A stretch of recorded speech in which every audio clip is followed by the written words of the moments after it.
Hello everyone. तो कैसे हैं आप सब? एकदम बिंदास। बहुत बढ़िया। तो आज हम लोग पढ़ने वाले हैं Christoph law, KVL and KCL के बारे में डिस्कस करने वाले हैं। बिना समय बर्बाद करते हुए पहुंचते हैं अपने टॉपिक पे। क्रिस्टॉफ लॉ एक साइंटिस्ट थे, क्रिस्टॉफ।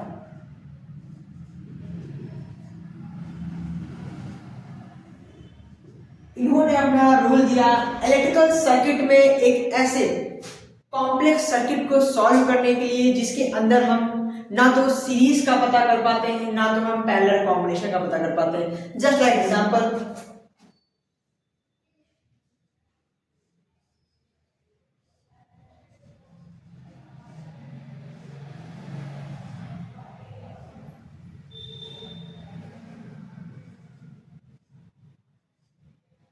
आप ये देखिए, क्या ए ये सीरीज में है? नहीं। मैं ले लेता हूं R1 R2 R3 R4 R4। अगर मैं सीरीज की बात करूं, क्या R1 R2 सीरीज में है? क्या R2 R3 सॉरी ये चीज क्या सीरीज में है? नहीं। अब यहाँ एक बात, पहली बात तो अगर मैं बात करूं किससे पैरेलल की, पैरेलल में क्या होता है आपका पोटेंशियल सेम होना चाहिए।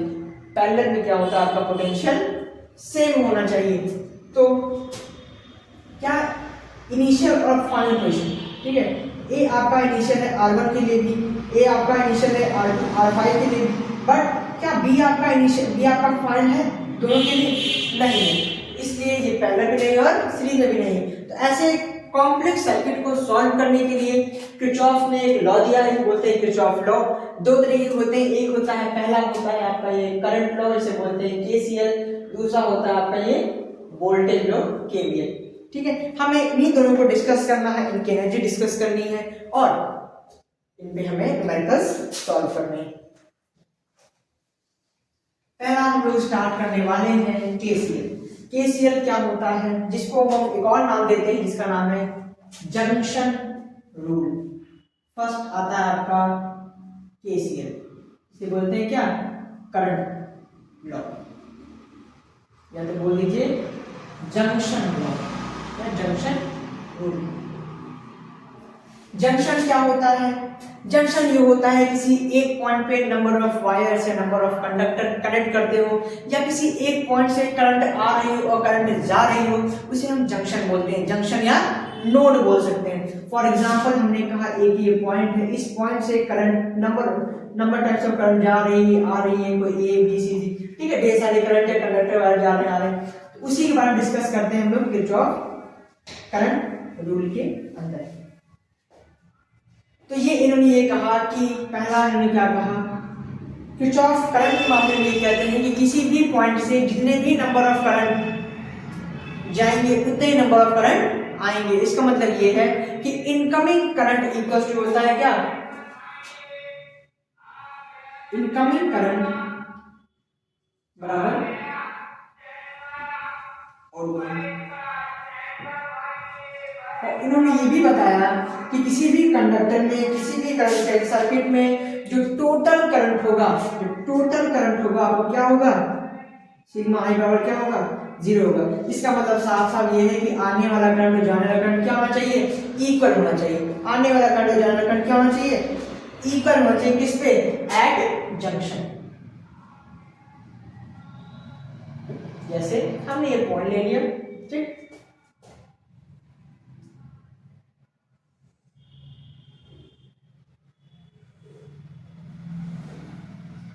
ये रही I1 I2 I3 I4 I5, ठीक है। तो इस जंक्शन पे आने वाली करंट कितनी है? आने वाली करंट कितनी भाई? 1 2 3 4। आने वाली करंट कितनी है? I1, ठीक है, plus I2 plus I3, sorry I4 होगा आपका, I4 प्लस का I6। और जाने वाली करंट कितनी है? I5 I4 और I3, ठीक है।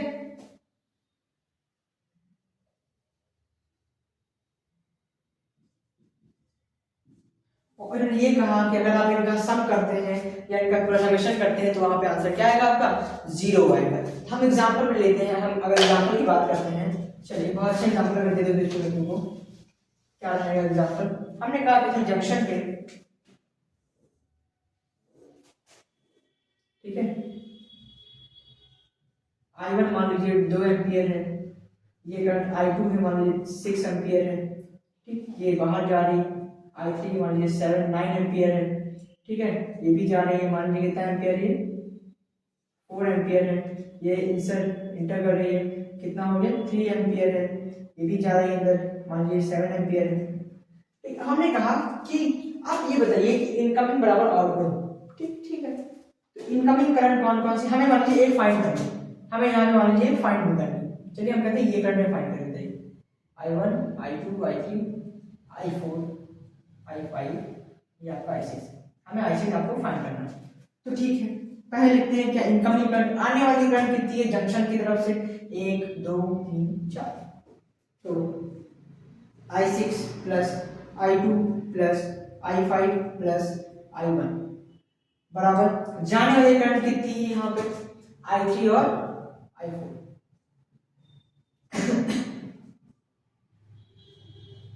I6 हमको निकालना है, I2 गिवन है 6, I5 गिवन है 3, I1 गिवन है क्या 2, I3 है हमारे पास, I3 गिवन है 9 और I4 है हमारे पास 4, ये है हमारा I6।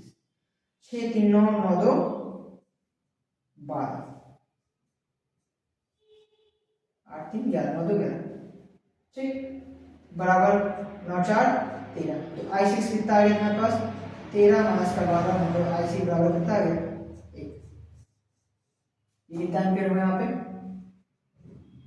1 एम्पियर। अब दूसरी बात, अगर हम बात करते हैं क्या समेशन इनका 0 आएगा नहीं आएगा, हम ये भी चेक कर लेते हैं, चेक करते हैं अगर समेशन, तो I1 I2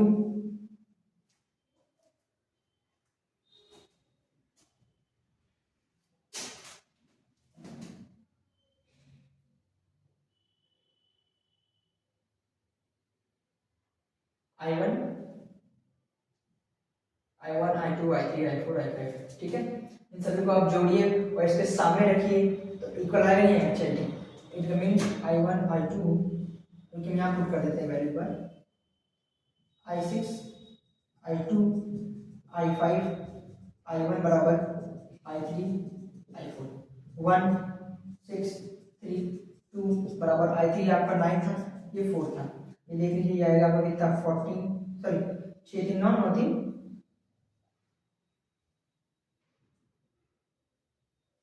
12, ये कितना है, कुछ मिस्टेक हो गई क्या,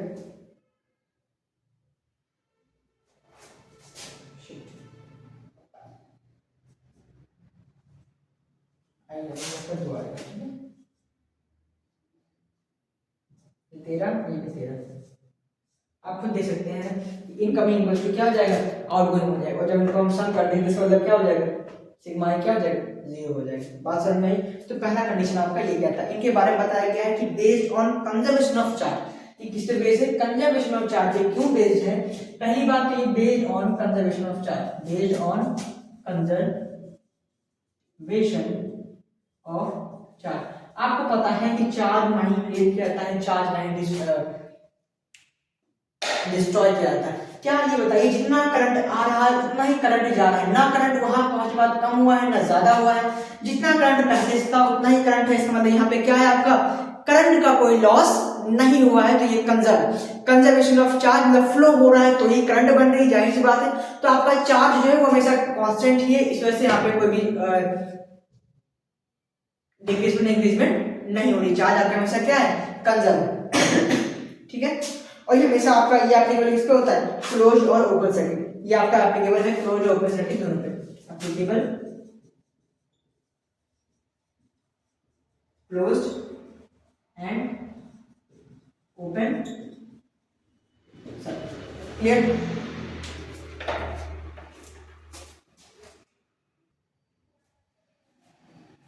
तो अब हम जो पढ़ने वाले हैं अपना नेक्स्ट रूल जिसे बोलते हैं क्या केवीएल वोल्टेज रूल, या तो बोलते हैं क्या किरचॉफ वोल्टेज लॉ। या लूप रूल बोल दीजिए या वोल्टेज लॉ बोल दीजिए, ये होता है बेसिकली। इसमें क्या होता है, किसी भी सर्किट के अराउंड जैसे डेफिनेशन पढ़ते हैं, the average sum of charge in a potential around any closed loop must be zero. इसका मतलब यहाँ पे ये मान लीजिए कोई सर्किट बना दिया,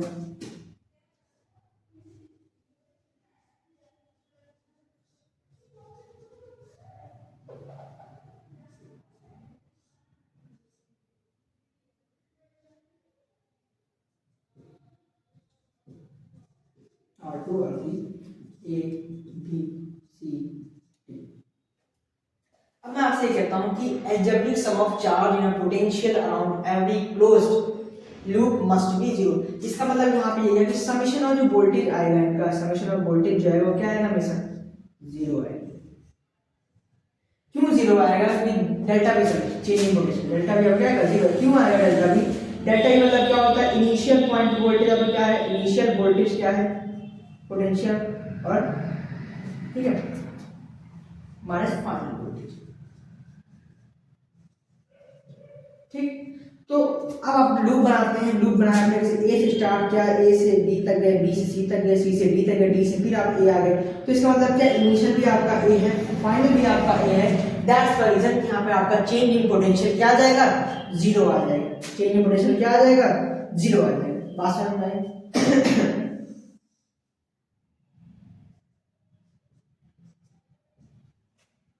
यहाँ कोई दिक्कत किसी को? और ये क्या कहते हैं कि अब इसी का एक और लाइन जोड़ता हूँ, लूप उसी बोले थे the average sum of charge in potential of any closed loop must be zero and but an is equal to the product of current and the resistance. तो चेंज इन पोटेंशियल बराबर होगा आपका आई, किसको होगा, I R. ठीक है, ठीक। अब इसमें आगे बात करते हैं हम नीचे। इससे पहले आएगा आपका क्या, इसके बारे में देखिए, ये बेस्ड है आपका किस पे, based on conservation of energy. Conservation of energy कैसे, हमने कहा डेल्टा वी क्या होता है आपका, डब्ल्यू एक्स अपॉन में क्यू, वर्क एक्सटर्नल अपॉन में चार्ज। डेल्टा वी आपका जीरो, अगर आपका डेल्टा वी ही जीरो है तो यहाँ पे कोई वर्क डन हुआ क्या, यहाँ पे कोई वर्क डन हुआ? जब कोई वर्क डन ही नहीं हुआ तो एनर्जी का कोई लॉस होगा क्या, एनर्जी का कोई डिक्रीज में इंक्रीजमेंट आएगी, एनर्जी लॉस एनर्जी गेन होगी। अगर आपका वर्क डन ही नहीं होता है सर्किट के अंदर तो क्या यहाँ पे लॉस होगा, क्या आपके गेन होगा, कुछ नहीं होगा। तो इसका मतलब क्या है, जो एनर्जी पहले से बनी थी वही एनर्जी हमेशा क्या रहेगी, बनी रहेगी। तो एनर्जी आपकी क्या रहेगी, कंजर्व रहेगी। ठीक है, ये किससे बेस्ड है, वोल्टेज वाला, based on conservation of energy. ना एनर्जी लॉस होगी ना ही एनर्जी डिक्रीज करेगी। और ये किससे बेस्ड है, applicable only close circuit, applicable only close circuit. Clear है, यहां तो कोई दिक्कत है किसी को? ठीक। अब दूसरी बात, इसको हम अप्लाई कैसे करेंगे। अब जरूरी नहीं क्या यहाँ पे यही हो, सेल हो सकते हैं, मल्टीपल वोल्टेज हो सकते हैं, ठीक है, और क्या कहते हैं कि कैपेसिटर हो सकता है, कुछ भी हो सकता है। ठीक, अब बात करते हैं हाउ टू अप्लाई। इसको हम अप्लाई कैसे करेंगे, इसको हम क्या करेंगे, अप्लाई कैसे करते हैं। मार्कर नहीं चल रहा है, अप्लाई कैसे करते हैं।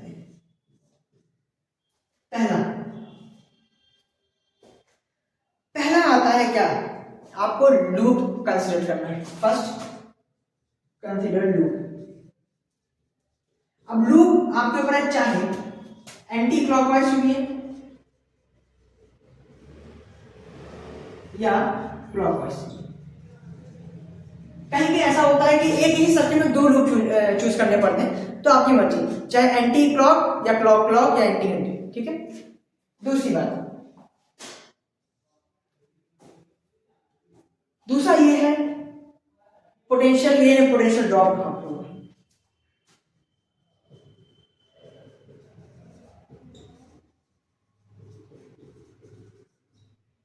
मान लीजिए ना,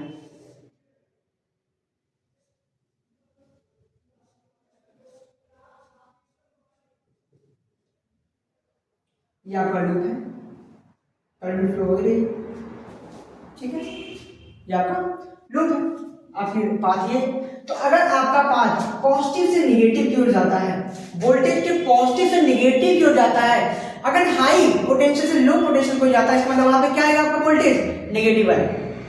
अगर वोल्टेज आपका, अगर आप हाई वोल्टेज से, हाई पोटेंशियल से लो पोटेंशियल की ओर जाते हैं, हाई पोटेंशियल से लो पोटेंशियल की जाते हैं, तो आपका डेल्टा V क्या आने वाला है, नेगेटिव आने वाला है। डेल्टा V क्या आने वाला है, नेगेटिव आने वाला है। अगर आप नेगेटिव से पॉजिटिव जाते हैं, अगर आप नेगेटिव से पॉजिटिव जाते हैं, मतलब कि लो पोटेंशियल या लो वोल्टेज से हाई वोल्टेज की ओर जाते हैं, तो आपका डेल्टा V क्या होने वाला है, पॉजिटिव होने वाला है।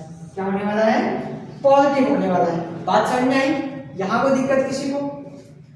तीसरी कंडीशन, अगर हम रेसिस्टर का केस लेते हैं, अगर हमने क्या किया, रेसिस्टर का केस किया,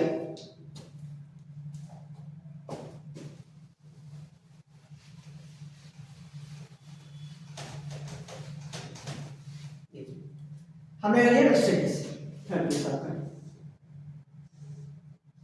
ये करंट आपकी है, ठीक है, आर है आपका, और आपको पता है करंट हमेशा high potential to low potential flow करती है, ठीक है, करंट हमेशा high potential to low potential flow करती है। भाई समझ में आया? अब अगर बात करते हैं यहां हम कैसे लेंगे, तो अगर आपका सर्किट लूप, अगर आपका पाथ करंट की डायरेक्शन में है, अगर आपका पाथ करंट की डायरेक्शन में है, तो इसका मतलब यह है कि आप पॉजिटिव से नेगेटिव की ओर जा रहे हैं। इसका मतलब क्या है, आप पॉजिटिव से नेगेटिव की ओर जा रहे हैं, तो आपका डेल्टा V यहाँ पे क्या आने वाला है, नेगेटिव आने वाला है। डेल्टा V क्या आने वाला है, नेगेटिव आने वाला है। इसका मतलब है कि डेल्टा V बराबर माइनस का I R आएगा, माइनस का I R आएगा।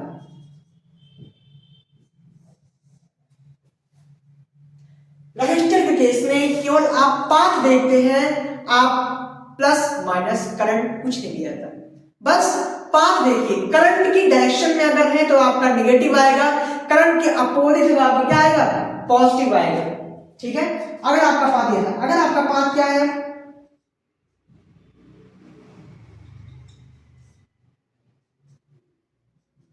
अगर आपका पाथ अब ये है, तो आप करंट के अपोजिट आ रहे हैं, जिसमें तो डेल्टा V क्या आएगा आपका, पॉजिटिव आ जाएगा, ठीक है। तो डेल्टा V बराबर पॉजिटिव का IR। क्या ये सभी बातें आपको क्लियर है? इन सब में कोई दिक्कत? कैसे अप्लाई करना है आप इस तरीके से कर सकते हैं, क्या लिखना है आपको, ये लिखना है। KCL KVL आपका पूरा हो चुका है, अब बचा है आपका केवल एग्जाम्पल। नेक्स्ट वीडियो में आपको इससे जुड़े इंपॉर्टेंट क्वेश्चंस प्रोवाइड किए जाएंगे, इंपॉर्टेंट क्वेश्चंस नेक्स्ट। मार्कर नहीं चल रहा है, उससे अगले पेपर में चलेगा, ओके। तो इसी के साथ थैंक यू एवरीवन। आज हमने ये जॉब फ्लो को कंप्लीट कर लिया है, परसों हम लोग या कल हम लोग इसके एप्लीकेशन मतलब लेटेस्ट अपडेट को भी देख लेंगे एक बार, फिर करंट के इंपॉर्टेंट डेरिवेशंस देखेंगे, उसके बाद कुछ इंपॉर्टेंट फॉर्मूले को लगाकर हम लोग खत्म करेंगे, ओके। Thank you everyone.